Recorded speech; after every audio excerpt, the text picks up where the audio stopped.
Abonnez-vous sur notre chaîne YouTube Kadhafi Moumoudi pour ne rien manquer. Merci, Monsieur le Ministre. Alors, leurs Excellences, Monsieur le Président de la République, je vous invite à rejoindre l'élu train pour la conférence de presse.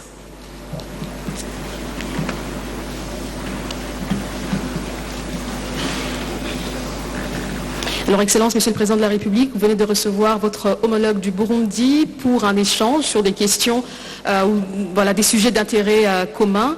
Est-ce que vous avez quelque chose à dire à ce sujet? Je sais que l'essentiel vient d'être lu ici dans le communiqué conjoint. Si vous souhaitez, on peut directement passer à la phase questions-réponses avec les journalistes.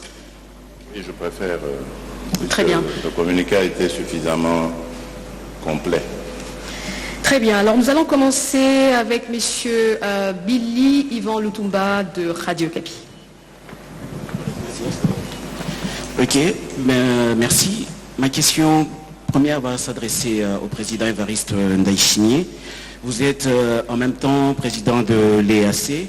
En ce moment, je voulais un commentaire sur le processus de Nairobi. En ce moment, face à ce blocage quasi visible avec les éléments du M23 qui refusent le précantonnement à Rumangabo et puis à Kindu et même le désarmement, et soutenu aussi par quelques membres de l'EAC, notamment l'Ouganda, le Rwanda. Vous, en tant que président de l'EAC, ici nous avons suivi que vous avez exigé les éléments de M23 de se conformer à ce processus.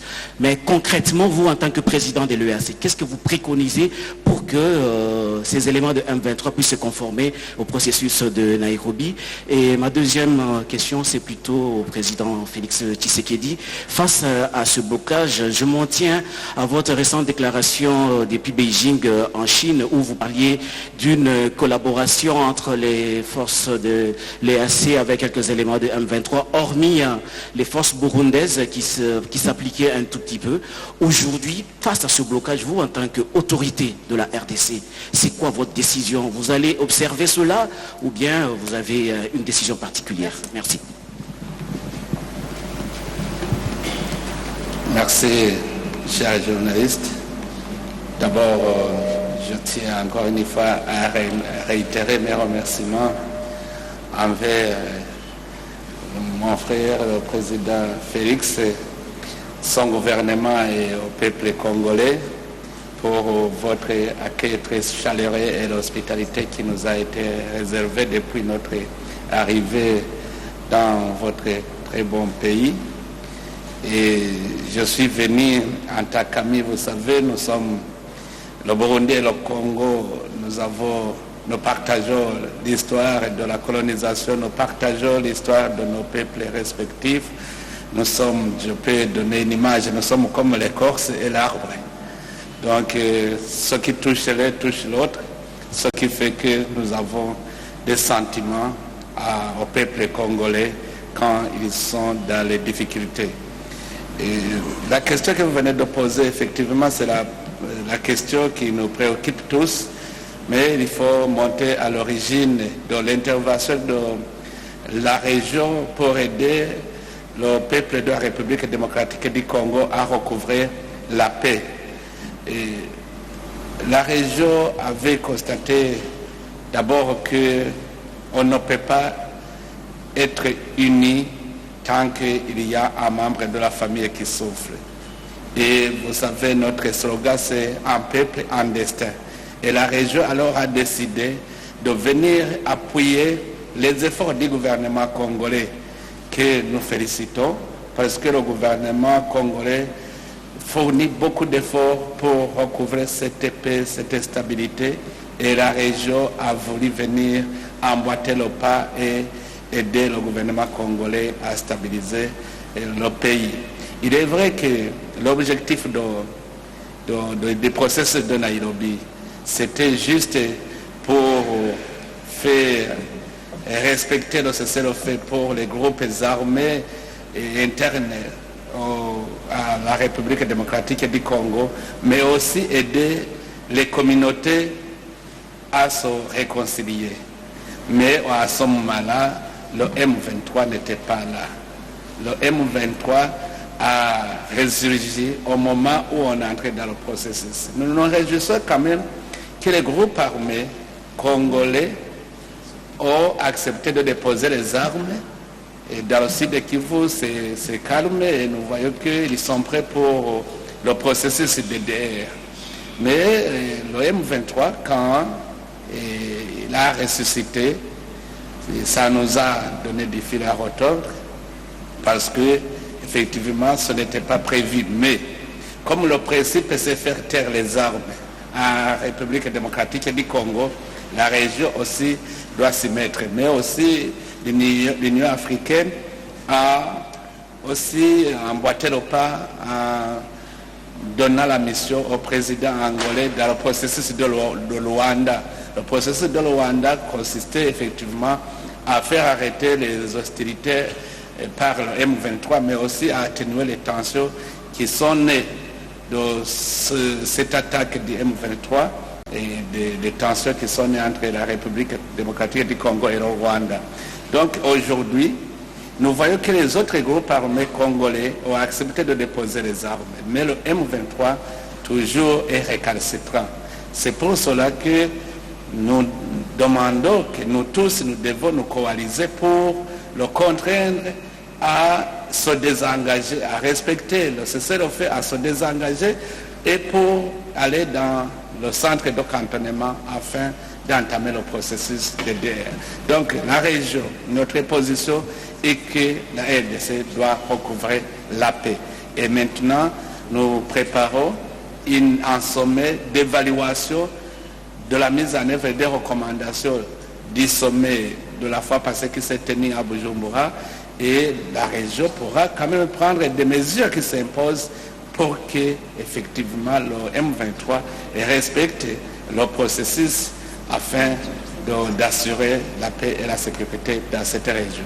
La région aussi félicite le gouvernement congolais de ses efforts.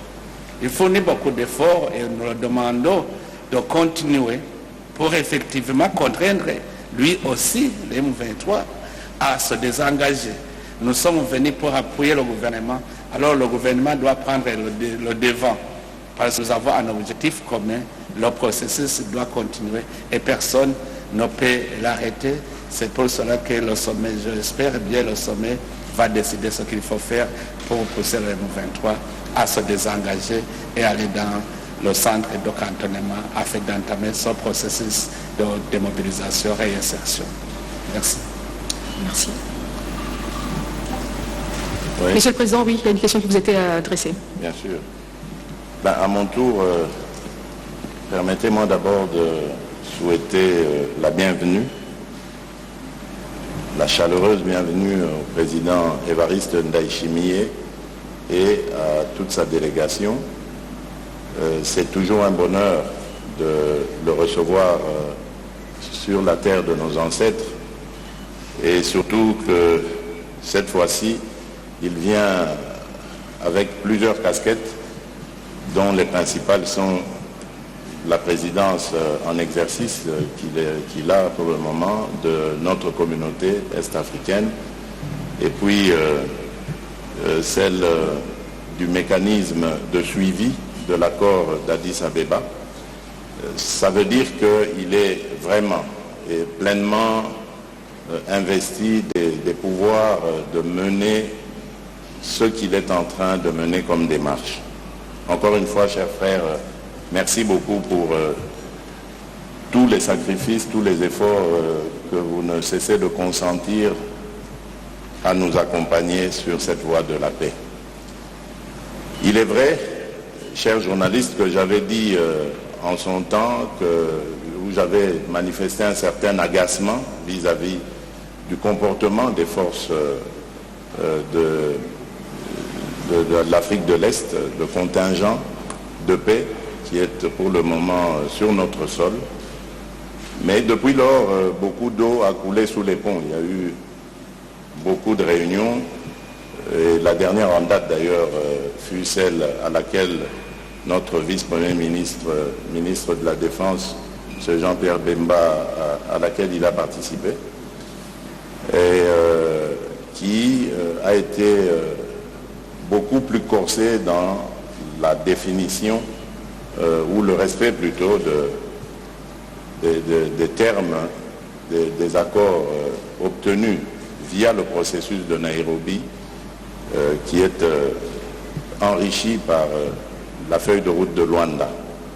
Et donc, nous sommes dans un stade d'observation parce qu'il y a eu des décisions qui ont été prises et je dis que le discours était corsé. Ces décisions sont d'application immédiate. Il s'agit donc d'engager le M23 à respecter les termes de ces processus et feuilles de route.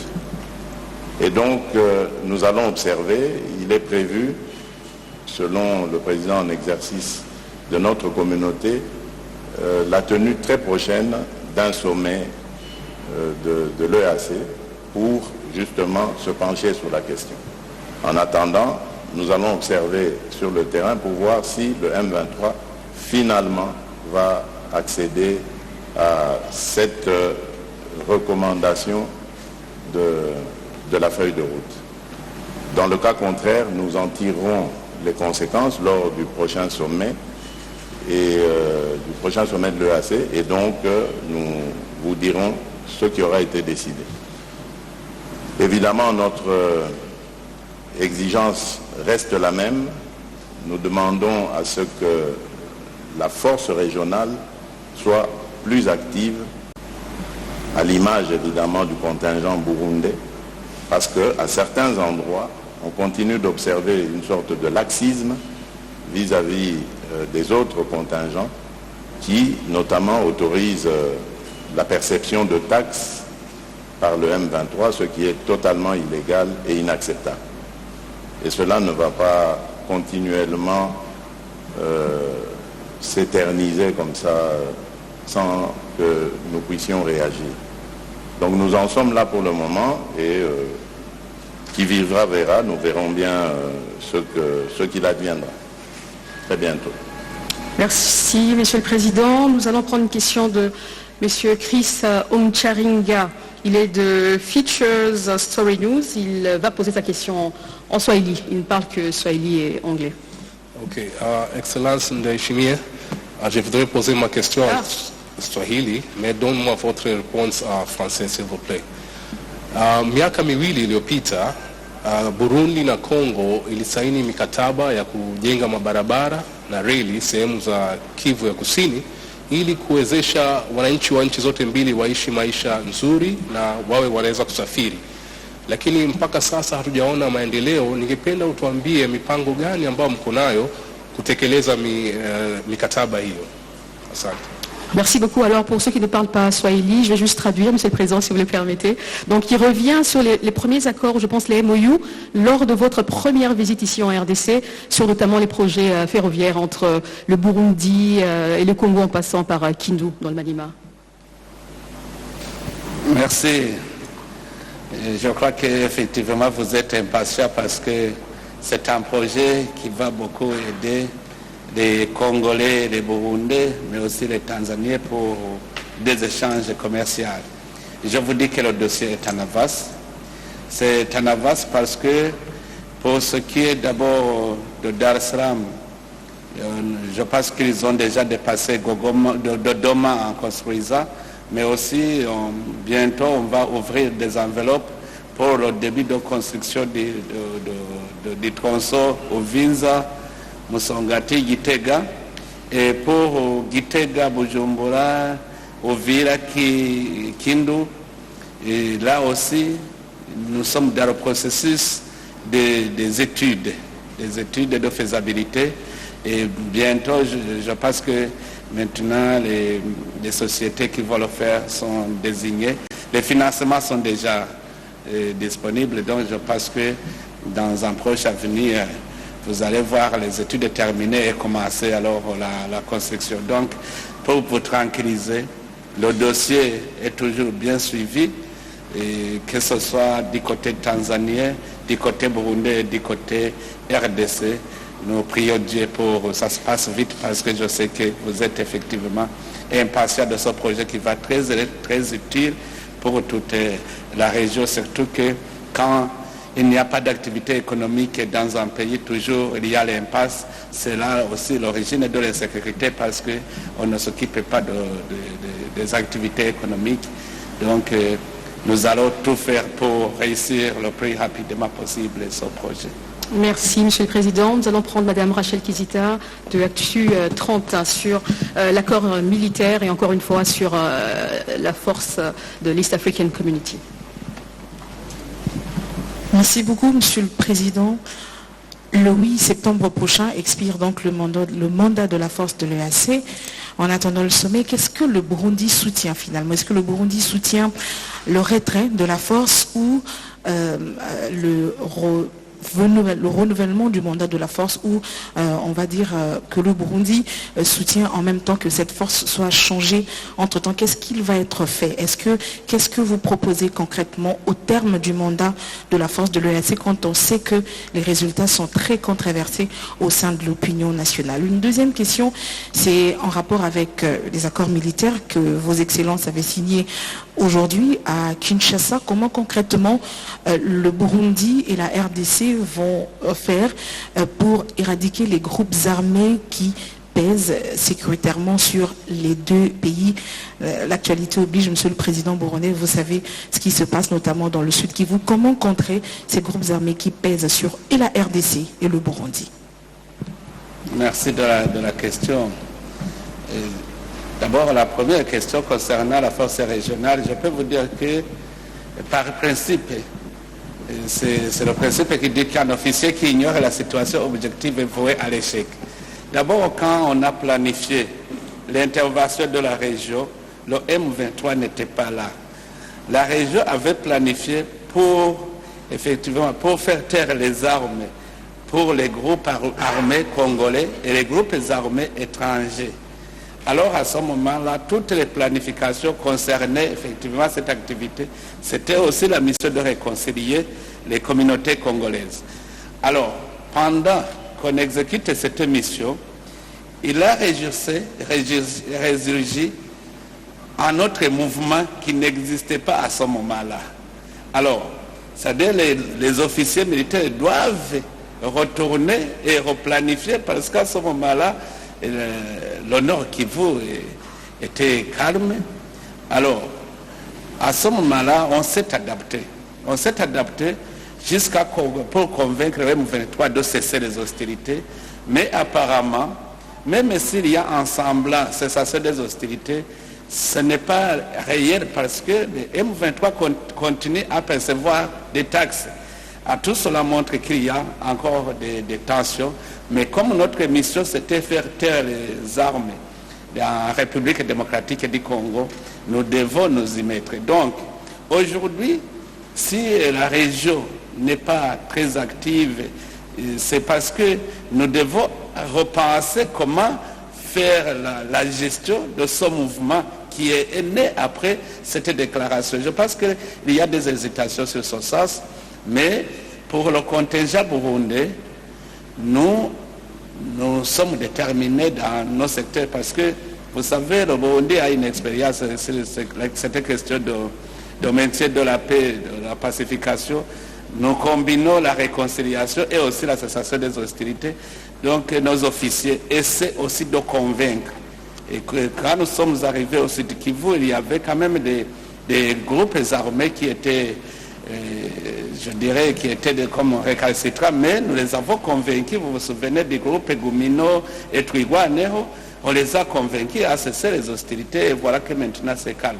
Dans le Nord Kivu, là où le contingent burundais occupe, c'est toujours dans ce sens de conviction. Il n'y a pas eu d'affrontement réel entre les groupes armés congolais et les groupes armés et l'armée burundaise. Mais nous essayons de les convaincre. Je pense que la région aussi devra faire de même et les contingents militaires des autres pays vont, quand nous allons nous réussir, nous allons nous réunir, nous allons aussi chercher à avoir une même stratégie. Parce que c'est convenu qu'un groupe récalcitrant sera contraint de suivre le processus. Donc, ce que je peux dire, ce n'est pas le moment de dire il faut renvoyer la force régionale parce qu'elle ne fait rien. Mais souvenez-vous aussi qu'au départ, ce n'était pas planifié de confronter le M23.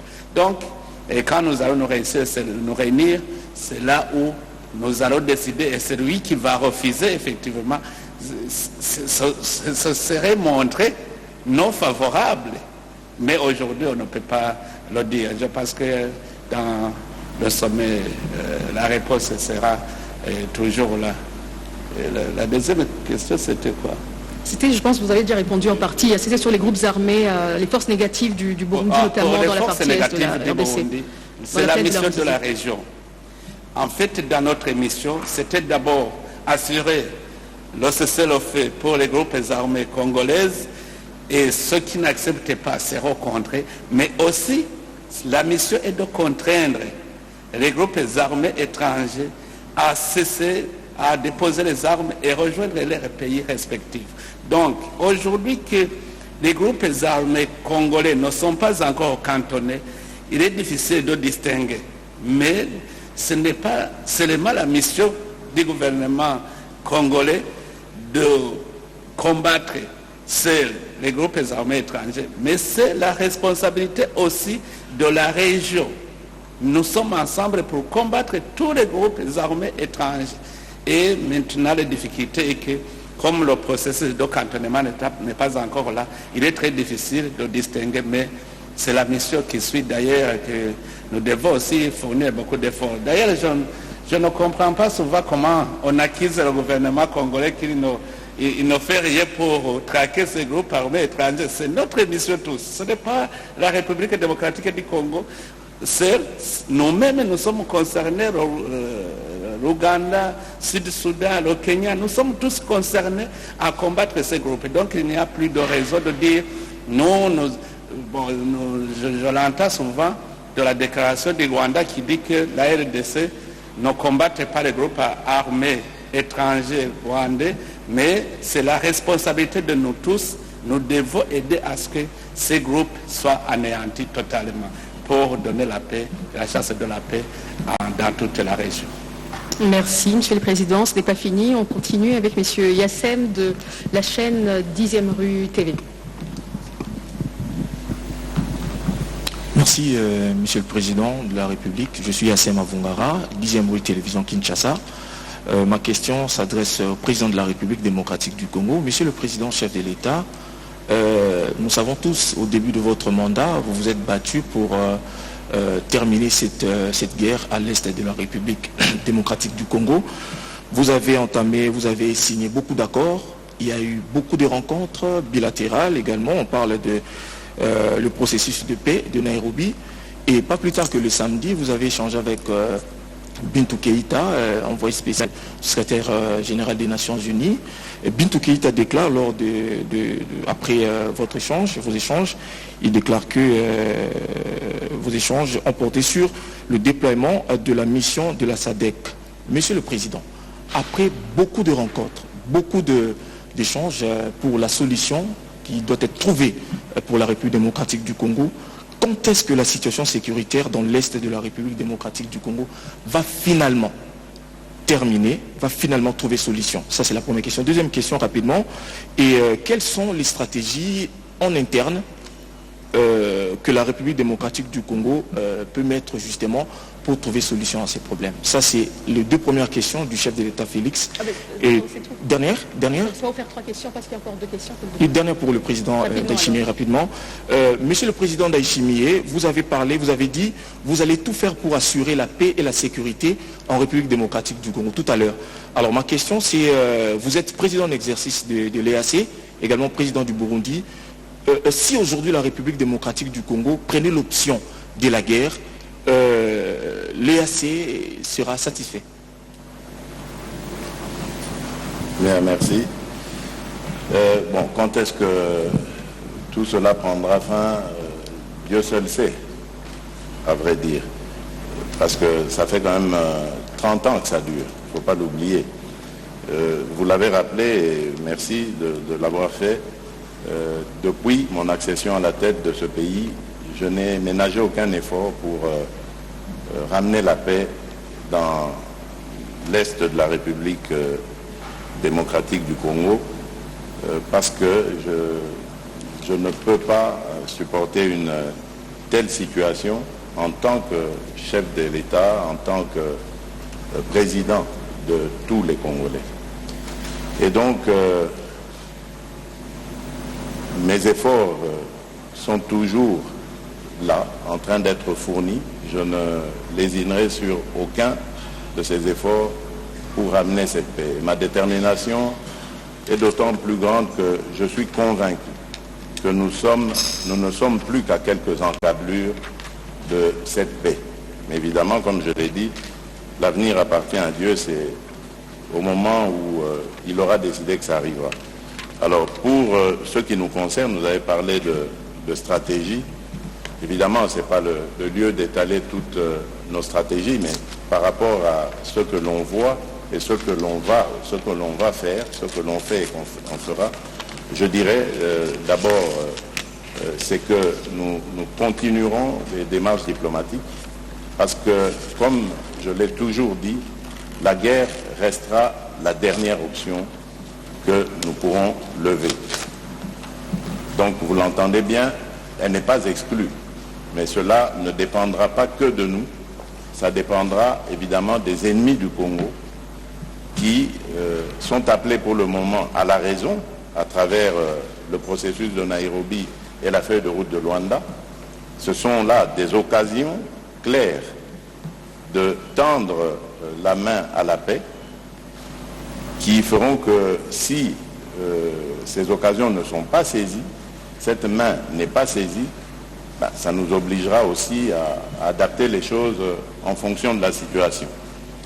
Vous le savez, cette année est une année très importante pour nous par rapport au processus électoral, mais il y a aussi, et c'est pour moi la chose la plus importante, c'est le sort des déplacés de guerre qui, ce n'est un secret pour personne aujourd'hui, vivent dans des situations inacceptables, infrahumaines.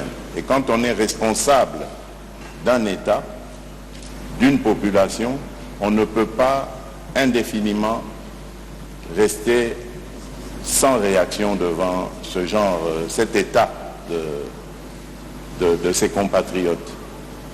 Et donc pour nous, en plus de l'importance que revêt cette situation, il y a urgence aussi. Nous devons, coûte que coûte, ramener nos compatriotes dans les localités qu'ils ont été contraints de fuir à cause de la violence leur imposée par le M23, et cela le plus rapidement possible. Parce que plus les jours passent, plus leur situation devient infernale. Voilà pourquoi je tenais à vous dire que notre stratégie, elle est déployée pour le moment. Nous sommes sur le front diplomatique. Je crois que pour certains observateurs, en tout cas, on pourra voir qu'il y a quand même des fruits, il n'y a pas de déception totale.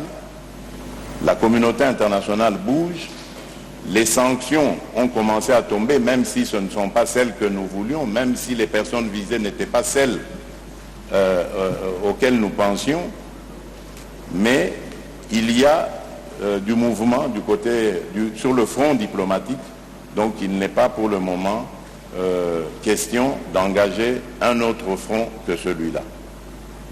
Entre-temps, nous préparons nos forces de défense et de sécurité, nous affinons nos stratégies militaires et autres pour pouvoir parer au plus grave, au plus urgent, le cas échéant. Voilà, j'espère avoir été complet dans ma réponse. Monsieur le Président, une question, je pense, qui vous est adressée sur l'option militaire. Si elle était soulevée par la RDC, quelle serait la réaction de l'EAC?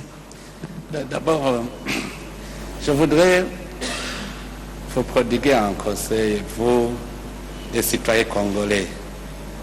Ne pensez pas que c'est de l'extérieur que viendra la paix au Congo. Ce ne sont pas les gens de l'extérieur qui vont vous ramener la paix. C'est vous-même.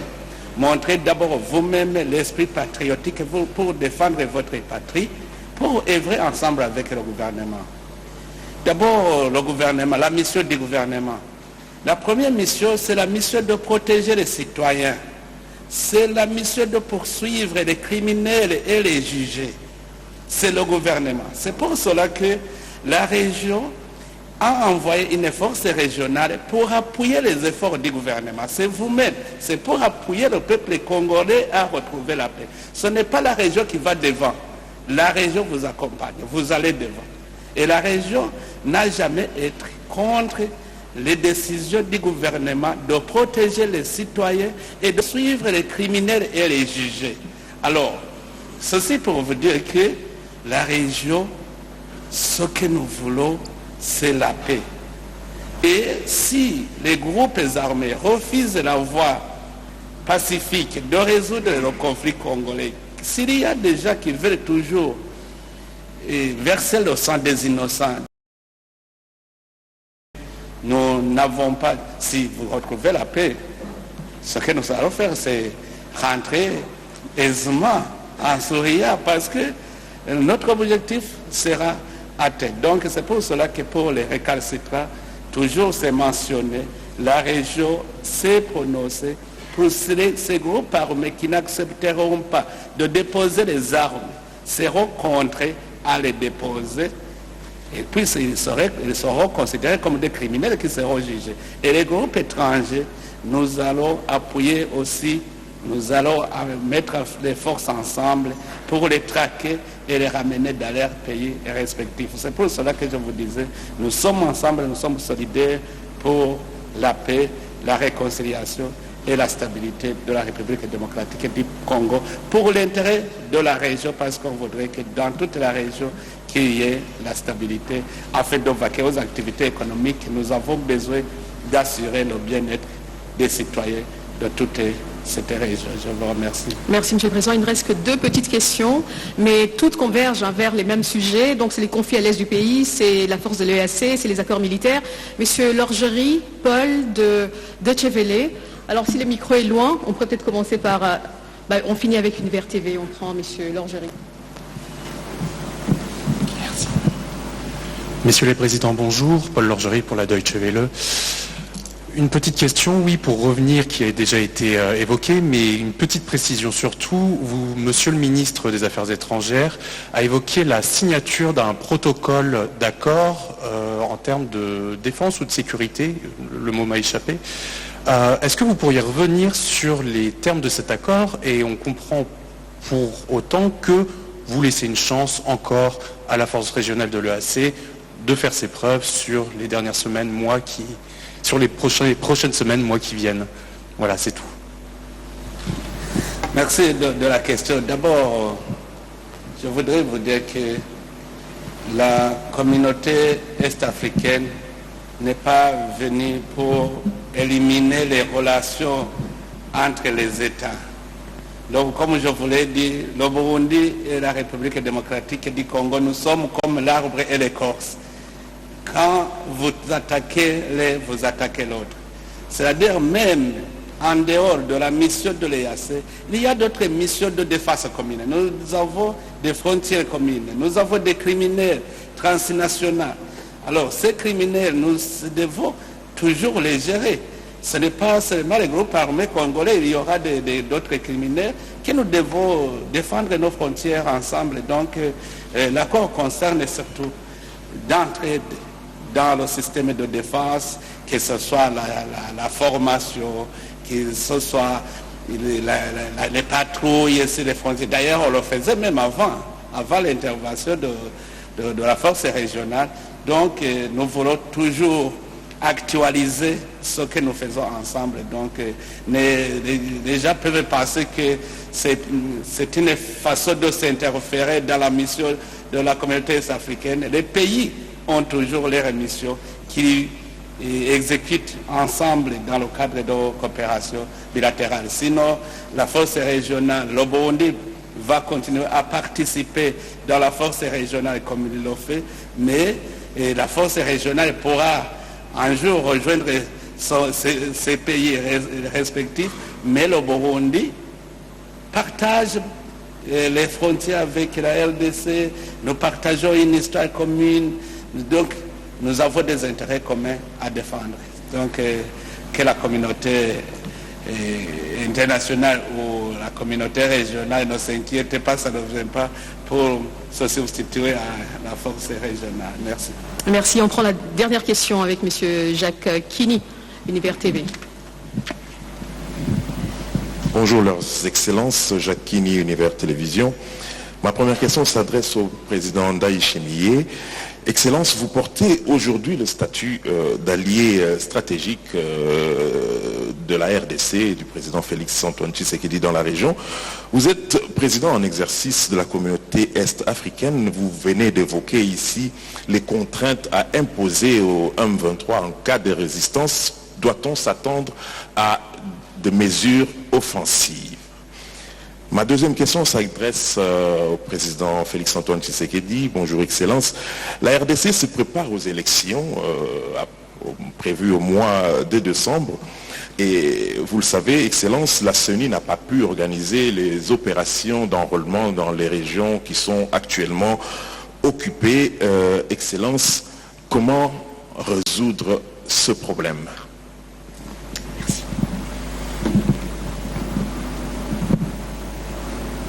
On commence avec vous, Excellence. Merci. Je crois que la question a déjà été répondue. Il faut se référer au premier communiqué où les chefs d'État ont décidé de déployer des troupes de la force régionale. Dans ce communiqué, c'est bien clair que les groupes armés qui ne vont pas accepter de déposer les armes et rejoindre le processus de DDR seront contraints à le faire par la force. C'est déjà communiqué. Maintenant, nous sommes nous sommes devant une situation où c'est le M23. En fait, avant même dans le sud de Kivu, il y avait des groupes réticents. Je me souviens, le groupe Twigwaneho, par exemple, n'avait pas confiance. Mais quand ils ont vu la force régionale qui vient pour sécuriser toutes les communautés, ils ont eu confiance. C'est le M23 seulement qui reste. Alors, là aussi, nous devons planifier comment commencer le processus de DDR pour ces groupes qui ont accepté de déposer les armes, mais aussi le M23 qui n'accepte pas de déposer les armes et se désengager. C'est-à-dire, il y a déjà un principe, il reste la décision. Donc, les chefs d'état-major, d'ailleurs les chefs d'état-major généraux des pays membres de l'East African Community ont déjà décidé, ils ont donné un mois. Si le mois dépasse, c'est-à-dire qu'ils vont soumettre la question aux chefs des États qui vont alors engager les forces. Donc je pense qu'il n'y a plus de choix de ceci ou de cela. C'est clair, les chefs d'état-major général ont déjà décidé. S'ils n'acceptent pas dans cette période, ils vont soumettre la question au sommet des chefs d'État et puis il y aura cette décision d'engagement des forces. Merci. Voilà, à propos de votre question, M. Kini, je crois avoir fait état ici de l'importance et l'urgence qu'il y a à régler cette question le plus rapidement possible. C'est une question éminemment humanitaire, mais également politique. Nos populations, nos compatriotes vivent un drame en ce moment. Donc humainement, c'est inacceptable.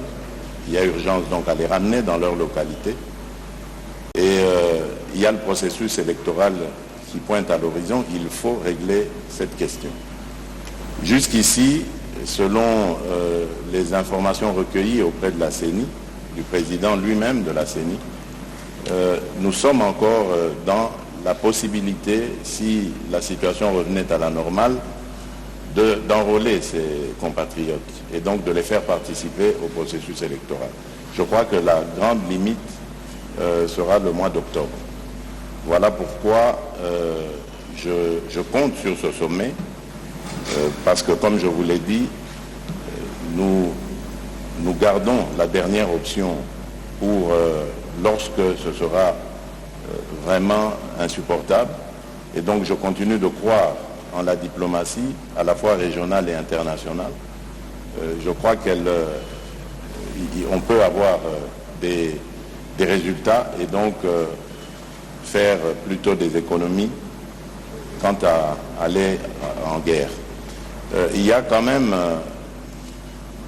je dirais, une éclaircie par rapport à cette situation de nos compatriotes que nous devons enrôler, qui n'ont pas pu prendre part au processus d'enrôlement, c'est au sujet de Kwamut.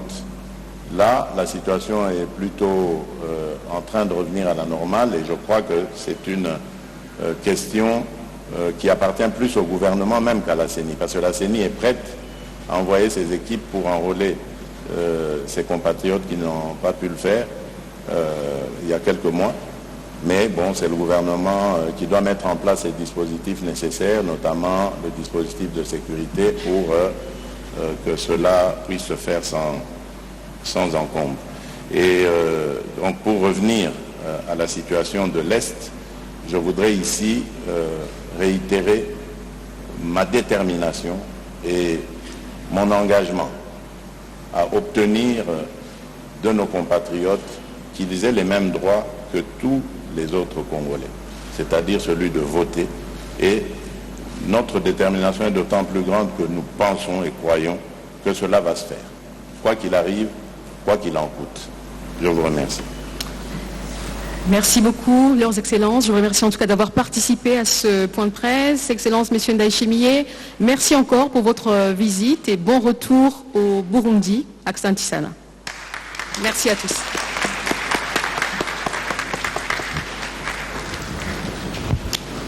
Voilà, nous sommes arrivés au terme de cette retransmission en direct. Abonnez-vous sur notre chaîne YouTube Kadhafi Moumoudi pour ne rien manquer.